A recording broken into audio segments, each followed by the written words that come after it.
से आच्छादित पर्वत श्रृंखलाएं और पर्वत चोटियां दिखाई देती हैं, तब हमें एहसास होता है कि हम कहां हैं। जब हम सैनिकों को मार्च करते, कदम ताल करते, उनके कदमों की धमक को सुनते हैं, पानी के बहते हुए झरनों की आवाज में, तब हमें पता चलता है कि हम कहां हैं। चूंकि मैं इतिहास का किस्सा हूं, इस नाते मैं अपने विशेष अंदाज को जानता हूं और आज अपने सैनिकों के जीवन के किस्सों को सुनाने के लिए जिंदा हूं। मैं उन सैनिकों के जीवन का कभी नहीं भूलने वाला अनुभव, उस युग का, इस स्वर्ग का मैं एकमात्र साक्षी हूं।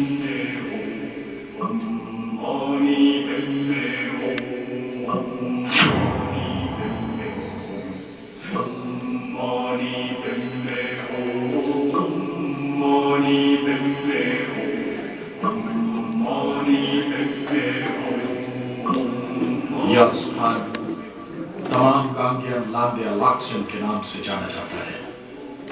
इसे बुद्धिस्टों ने अपने दैविक स्थल के लिए चुना।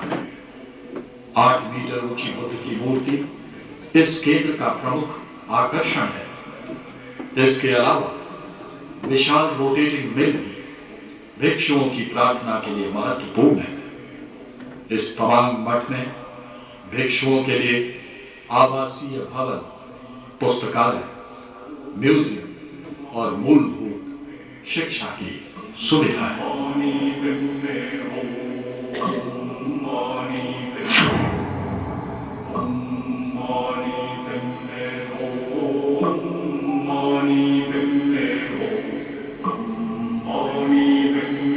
गगनचुंबी ऊंचा बौद्ध स्तूप है, जो कि तवांग से 92 किलोमीटर दूर है। इसका निर्माण जिमिथांग की लामा प्रथा के तहत करवाया गया और इस स्तूप का आधार 186 फीट है और यह नेपाल के बोधिनाथ स्तूप से प्रभावित है।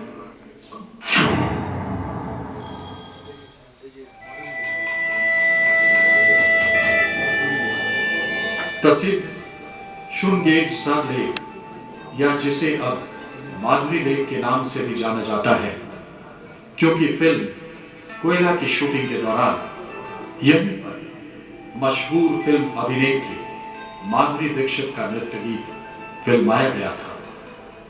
भूकंप की वजह से बनी इस झील के मध्य में कुछ सूखे दरख्त खड़े हैं, जो इस झील को और भी सुंदर और भी मनोहारी बना देते हैं।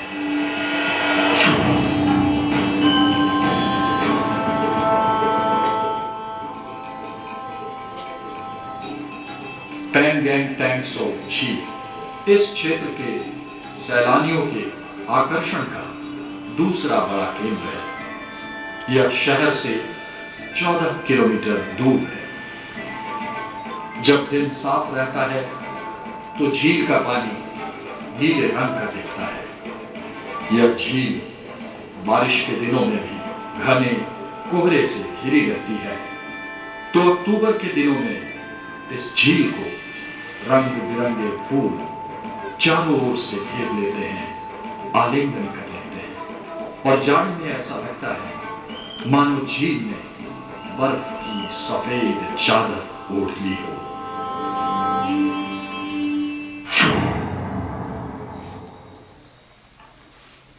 तवांग में भारतीय सेना की उपस्थिति सांस्कृतिक विविधता और अनेकता में एकता को सही मायने में दर्शाता है।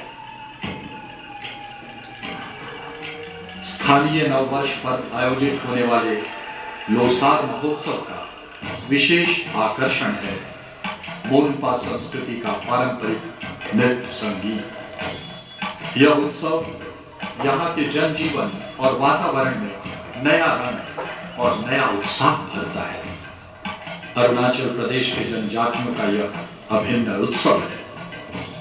यह उत्सव लोगों को एक सूत्र में बांधने और भाईचारे को मजबूत करने का खुशनुमा अवसर प्रदान करता है। जो इतिहास उपलब्ध है उसके अनुसार इस उत्सव की जड़ें 16वीं सदी से जुड़ती है। इस अवसर पर नृत्य संगीत की प्रतियोगिताएं भी आयोजित की जाती हैं। इस क्षेत्र का दक्षिण भाग मोम पार्किंगटन के अधीन रहा है और ईसा से 500 वर्ष से लेकर 600 ईस्वी तक खूब फूला फला समृद्ध हुआ। इसके बाद इस क्षेत्र पर तिब्बत और भूटान का हल्का नियंत्रण हुआ और उसके बाद 1844 से यह क्षेत्र ब्रिटिश शासन के अधीन हो गया। ब्रिटिश सर्वेक्षणकर्ताओं के खोज अभियान के चलते इस क्षेत्र की विशेषताएं और विविधताएं जो अब तक बाकी दुनिया से छुपी थी, वह दुनिया के पर्यटन प्रेमियों के बीच उजागर हुई। 1962 का युद्ध। ब्रिटिश शासन के अधिकारी हेनरी मैकमोहन ने 550 मील या यूं कहें 890 किलोमीटर तक लंबी सीमा रेखा खींचकर इस इलाके को पड़ोसी देश की सीमा से अलग कर दिया, जिसे दुनिया आज मैकमोहन लाइन के नाम से जानती है। यह मैकमोहन लाइन ब्रिटिश इंडिया और पड़ोसी देशों के बीच सीमा रेखा के तौर पर खींची गई, लेकिन चीन के प्रतिनिधियों ने इसे सीमा रेखा मानने से इनकार कर दिया। हालांकि तिब्बत सरकार और ब्रिटिश इंडिया की सरकार के बीच इस सीमा रेखा को लेकर सहमति थी, लेकिन चीनी सरकार के प्रतिनिधियों ने इस समझौते पर हस्ताक्षर करने से इनकार कर दिया और यही भारत चीन के बीच सीमा रेखा को लेकर टकराव का बीजारोपण हो गया। जब भारत स्वतंत्र हुआ और 1949 में चीन में भी चीनी गणतंत्र स्थापित हुआ, तो इस सीमा रेखा विवाद ने और भी उग्र रूप ले लिया। भारत ने 1950 ईस्वी में इसे वैधानिक रूप से सीमा रेखा के तौर पर स्वीकार कर लिया था, जबकि चीनी सरकार इसे सीमा रेखा नहीं मानने पर अड़ी थी और यह विवाद चीन के लोगों के लिए एक गंभीर मुद्दा बन गया। हालांकि शुरुआती दौर में और विशेषकर ट्राइपार्टाइट कॉन्फ्रेंस में चीनियों ने सीमा रेखा पर अपनी सहमति जताई थी, लेकिन नए चीनी गणतंत्र ने इस समझौते को मानने से इनकार कर दिया।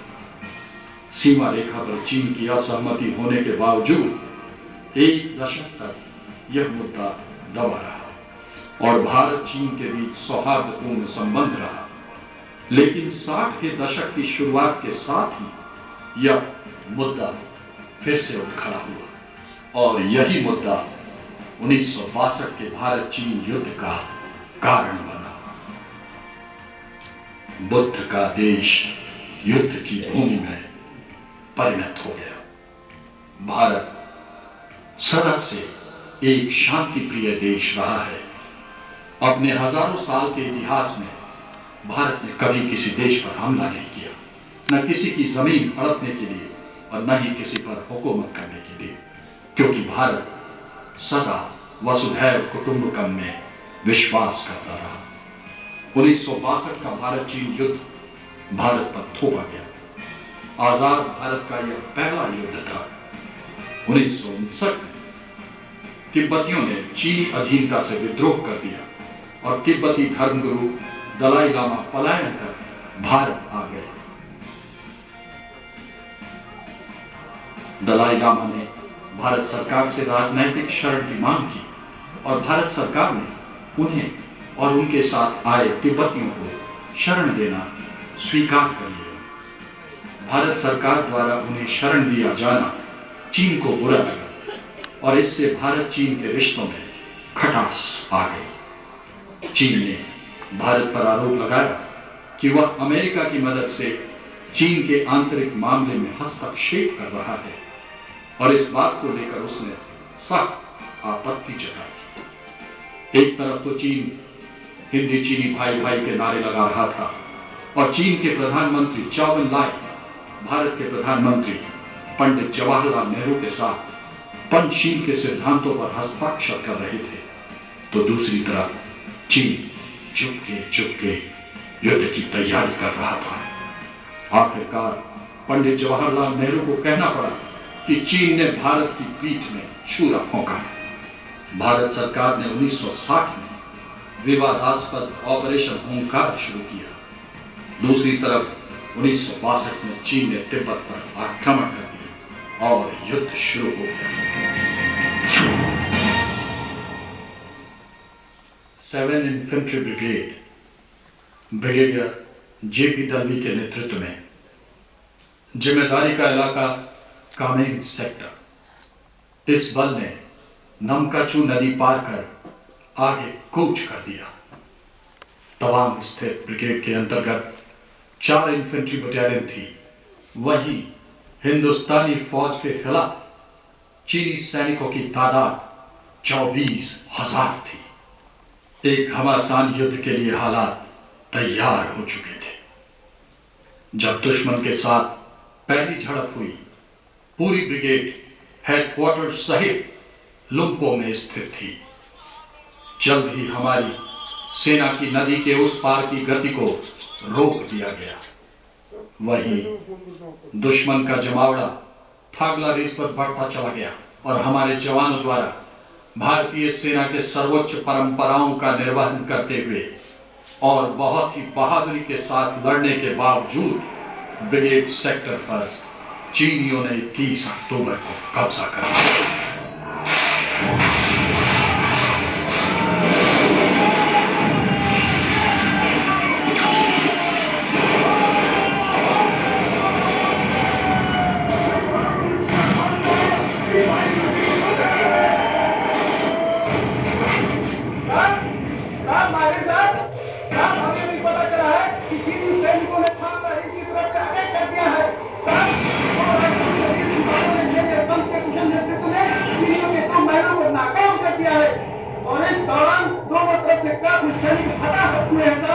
जब तक भोला मोर्च पर महावीर प्रसाद जिंदा है, आप बिल्कुल ना घबराएं, अपना अपना मोर्चा संभाल लें।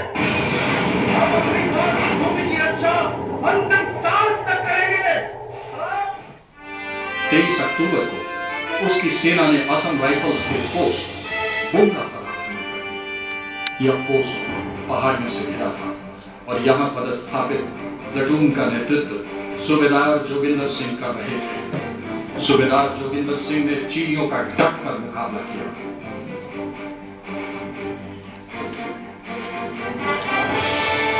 आपके कमांडर साहब का जरूरी संदेश। Alpha Bravo Charlie tiger speaking. Joginder Singh क्या पोजीशन है? साहब, चीनी भारी तादाद में 3 तरफ से हमसे हमला बोल रहे हैं। ओवर। ठीक है, रिइंफोर्समेंट भेजी जा रही है। उनके पहले हमने क्या करना? बहुत मारा साहब, हमने बहुत मारा। वो 200 थे, हम 30 थे और हमने उन्हें फिर भी बुला दिया। शाबाश, ये बेटा, हमें तुम पर नाज है। डटे रहो।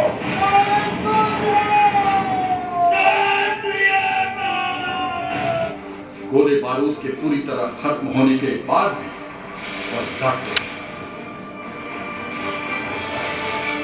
यहाँ तक कि बुरी तरह घायल होने के बावजूद उन्होंने उस पोस्ट को खाली नहीं किया और चीनी सेना से तब तक लोहा लेते रहे जब तक वीर गति को प्राप्त नहीं हो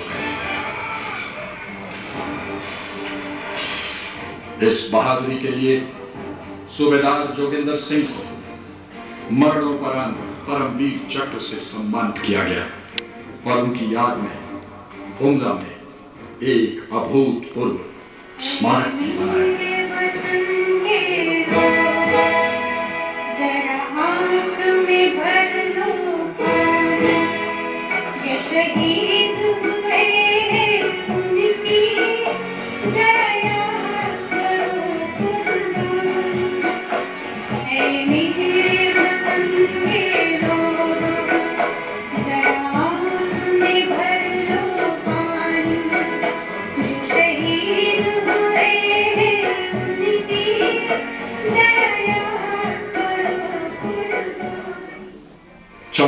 बंगाल राइफल्स बटालियन के वीर सिपाही जसवंत सिंह का नाम भी इतिहास में अमर है,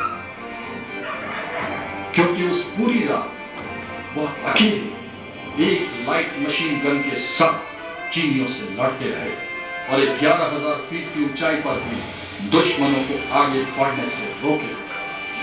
सिपाही जसवंत सिंह ने अपनी जान की परवाह किए बिना कोहनी के बल रेंगते हुए मीडियम मशीन गन से आग बरसाती चीनी सेना की उस टुकड़ी तक गए और अपने नंगे हाथों से लाल गरम मीडियम मशीन गन चीनियों के हाथों से छीन और चीनियों की मीडियम मशीन गन से ही चीनियों को मार दिया। चीनी सैनिक इस अचानक हमले के लिए तैयार नहीं थे। तभी वे अपने पीछे 300 चीनी लाशें छोड़कर भाग गए।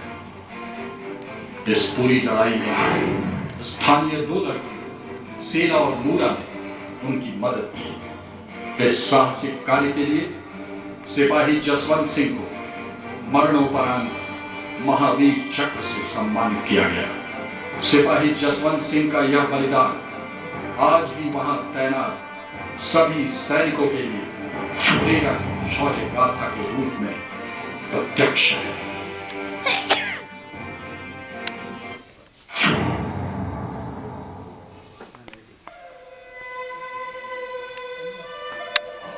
नामग्याल चौटन विजय स्तूप के रूप में खड़ा है, जो हमारे वीर सैनिकों की शौर्य गाथा का बखान करता है।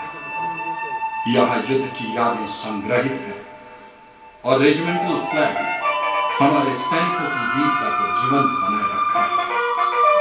यह 2420 सैनिकों के शौर्यपूर्ण शहादत की याद दिलाता है।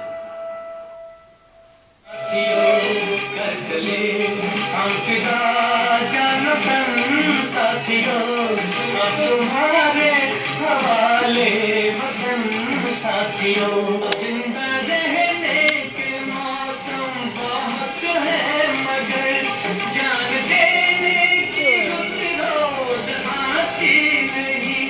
हुस्न और इश्क दोनों को रुसवा करे, वो जवानी जो खून में नहाती नहीं। आज धरती समय के साथ दुश्मनी और युद्ध के घाव भरे सैनिकों की शहादत का दुख कम हुआ और समृद्धि ने अपने पर फैलाने शुरू किए। ब्रिगेड ने हर आपातकाल के समय सहायता के लिए हाथ बढ़ाया और यह ब्रिगेड आज भी सामाजिक सद्भाव और पर्यटन को बढ़ाने में महत्वपूर्ण भूमिका निभा रहा है। भारतीय सेना के जवानों ने समाज के लिए भी बहुत सराहनीय कार्य किए हैं, जैसे विभिन्न विकास संबंधित कार्य, मेडिकल कैंप, प्राकृतिक आपदाओं में दूर दराज इलाकों में की गई सहायता। वहीं देश के कर्णधारों को सैनिक स्कूल की प्रवेश परीक्षा और सेना में भर्ती की तैयारी में मदद कर सेना ने आवाम के दिलों में एक अलग जगह बना दी है। अनाथों के लिए मंजूश्री फाउंडेशन की स्थापना की गई। मंजूश्री फाउंडेशन गरीब और जरूरतमंद बच्चों के रहने और शिक्षा की व्यवस्था करता है। इस पावन कार्य में सेना अपना योगदान देती है। आर्मी स्कूल तेजपुर में इन बच्चों की उच्च शिक्षा को स्पॉन्सर करती है।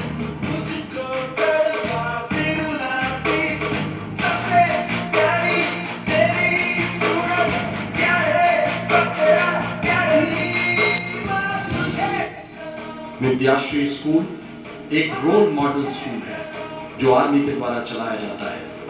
यहाँ तमाम क्षेत्र के दिहाड़ी मजदूरों के बच्चों के लिए पढ़ाई की व्यवस्था है।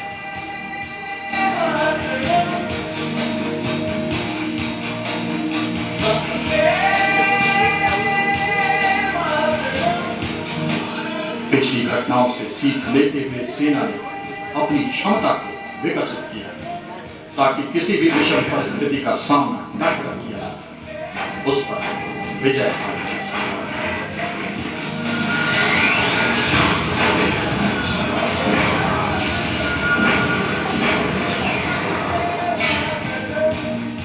मेरा रोम रोम मेरी श्वास श्वास, मेरा धर्म आस्था और विश्वास, कर्तव्य मेरा हर एक कदम, भारत पे शुरू भारत पे खत्म। दुश्मन पे टूट बन कहर कहर, झंडे संग उड़ तू फहर फहर, जागे अवाम बस सारा ही, दुश्मन जाए बस सहम सहम।